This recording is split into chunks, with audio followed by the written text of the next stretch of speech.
I've made over $400,000 building and selling apps again and again and again and again and again and again. And the question I always get asked is, how do I build and sell more apps than Kim Kardashian has boyfriends? Well, in this video, I'm going to reveal how I find winning ideas, build them in just weeks, and scalable marketing strategies I use to get 10K MRRs and $200,000 acquisition offers for my apps. So part 1, finding winning ideas. How many times have you asked yourself, what do I even sell? You see countless apps being launched, flooding your social with funny reels, and you get analysis paralysis because there's just so many options. Cut them out and follow the PIPH guide. PI is personal issues. Close your phone, sit back and think, what personal issues do I have that I would love a solution for? Dig deep. If laying down in bed does not help, then get up and start journaling. Here's how I use this for my newest AI app. I genuinely struggle to lock in for 4 hours of deep work, which sucks because top entrepreneurs such as Alex Ramosi, Matt Gray, Dan Martell all have dedicated deep work sessions of 3 to 4 hours every single day where they get 80% of their work done for that day. Meanwhile, either I have some form of ADHD or TikTok has completely corrupted my attention span because I constantly get distracted. And so do you. How many times do you pick up your phone to see if you got any notifications just to end up doom scrolling for the next hour? So because of this, I am building an app called Deeper AI, which blocks distracting apps and helps you hyper focus for 4 hours straight. And while there are other productivity apps out there, none focus on this aspect of work. And see how I took a personal issue and turned it into an app idea? Now, if you're perfect and have no personal issues, then comes PH. Product Hunt. What are you thinking? Product Hunt has cool apps launching every week that are developed by solopreneurs or small teams. Most of these apps fail to get traction not because the idea sucks, but because the PH launch was set up incorrectly, or the marketing sucked, or other extraneous factors. So you can take these ideas, add one unique twist to them, and make that app your own. And this is not cheating, everyone does it. Once you have your idea, there's one final step to make sure people will actually buy your app. Competitor research. I simply ask ChatGPT or search Google for competitor products for my app. The goal is this: I want competition, but not a monopoly. Competition means there is a validated market for my app. If that competitor's app is making money, there must be a market for it. And it's very rare that an app has an entire monopoly over the market unless you're competing with major LLMs or search engines. And now we move to the building phase. The minimal viable product is the first version of your app that has all the core features with minimal bugs. It might not look the best, but it works and can bring users results. I completely vibe code my apps despite being a software engineer who has been coding for 10 plus years. This app that you kind of see right here is completely vibe coded. It's just faster, and for MVP, speed matters, and my go-to tools are Cursor and Claude Code. Too many entrepreneurs spend time on every part of the app, which results in 2 months of work before launch. Within 2 months, I could have delivered 3 apps with at least one hitting 1K MRR.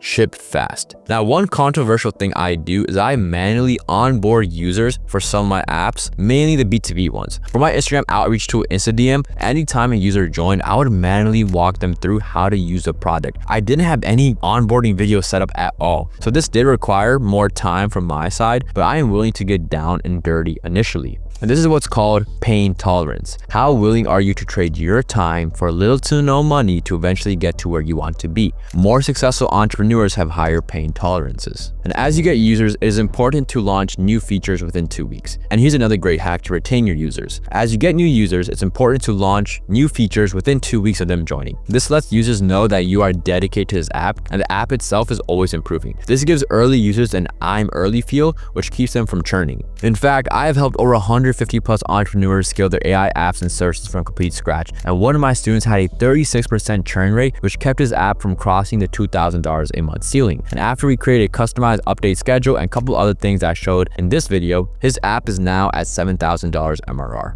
And we were making what, like £20 a month? And now we make like just below 5 figures. Let's go. Let's go. And he's buying a car. If you're struggling to scale your AI app or service-based business, schedule a call with me using the link in the description below. Now comes marketing. This is where you need to lock in. Marketing is what keeps great apps from hitting 10K MRRs and allows trash apps to hit 10K MRRs. And you can separate most of my apps into 2 buckets when it comes to marketing. You have content marketing and written marketing. Content marketing is using video format social media such as IG Reels, TikTok, YouTube Shorts to market your app. The goal for this is virality. More views equal more sales. Written marketing is using more text-based methods such as LinkedIn Sales Navigator, Reddit, and X to attract users. But we're going to start with content marketing. Quick Shorts were my first AI content generator type apps. Came first and then Agent Fast. Just keep that in mind. Before Quick Shorts was even finished, I was already posting. I went on X, Instagram, and started showing off my end-to-end workflows. You know those posts where creators say, call me workflow to get this for free? Yeah, I used to do that. I still do sometimes. It is a good validation method. But one of those reels that I posted worked stupid well. It got over 2 million views, and through it, I collected over 5,000 emails just from people wanting access to my automation workflows. That specific one, really. And that waitlist became my early buyer user base. These are people who already trust me, already want what I'm building, and are ready to pay when I launch. But it gets better. Now, after seeing this initial response for my Quick Shorts app, I also realized there's a huge market of developers who are trying to build their own AI content engine. So once Quick Shorts was launched and I made a couple $100 off of it within like a week, I built Agent Fast, a template for developers who want to build these type of AI content automation tools themselves. So it's like you're building an AI agent but for content fast. Now for Quick Shorts, I launched off the email waitlist I had amassed from content marketing. But when it came to Agent Fast launch, I didn't do some boring, hey, my product is live type of email. No, we're in 2026, which is the age of streaming. Streamers are getting paid crazy money, have great exposure, and can sell really well. So I did my first ever live stream on YouTube just showing off Agent Fast. It got 600 views. It was a pure sausage fest, by the way, but it did result in a $97 purchase.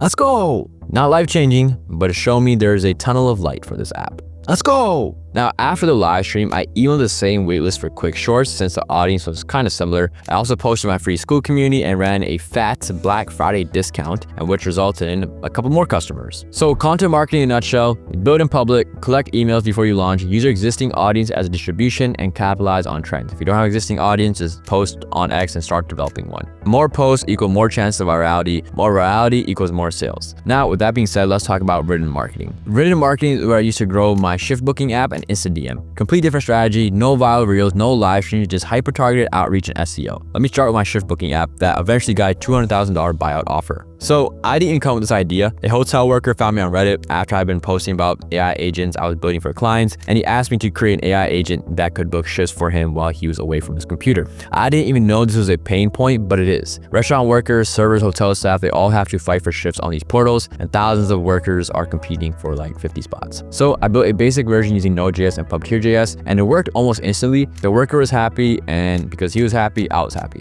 But then I realized this guy isn't the only one with this problem. There are thousands of other middle-aged restaurant and hotel servers struggling to get shifts. So I used LinkedIn Sales Navigator to find them, sent them outreach, and eventually was able to scale my app to nearly $5,000 MRR. The beautiful part about LinkedIn Sales Navigator is it lets you filter by location, job title, and much of other categories, so you can really hyper-target your ideal ICP the moment you figure out like what it looks like. I mean, I sent about 50 DMs, which is like the free trial limit, and from those 50 DMs, I was able to get about 7 clients, which resulted in the $5,000 MRR. But once the free trial ended, I was too cheap to pay for Sales Navigator again, so what did I do? Well, I went to the best marketers I know, my current clients. I told each of them I'd give them $100 if they could bring one of their friends onto the product, and they're beyond excited. I mean, extra $100 for a regular server is pretty good, and this helped the apps go to $9,000 MRR. And after that, I brought on a friend to handle the software side, brought on someone for customer support, and my only job became marketing, which was took like 5 hours a month. That's it. Now, eventually, I listed the app on Acquire.com for $165,000, which is only 2.4x the annual revenue. And after 4 months of negotiations, I actually got an offer for $200,000, which is pretty cool.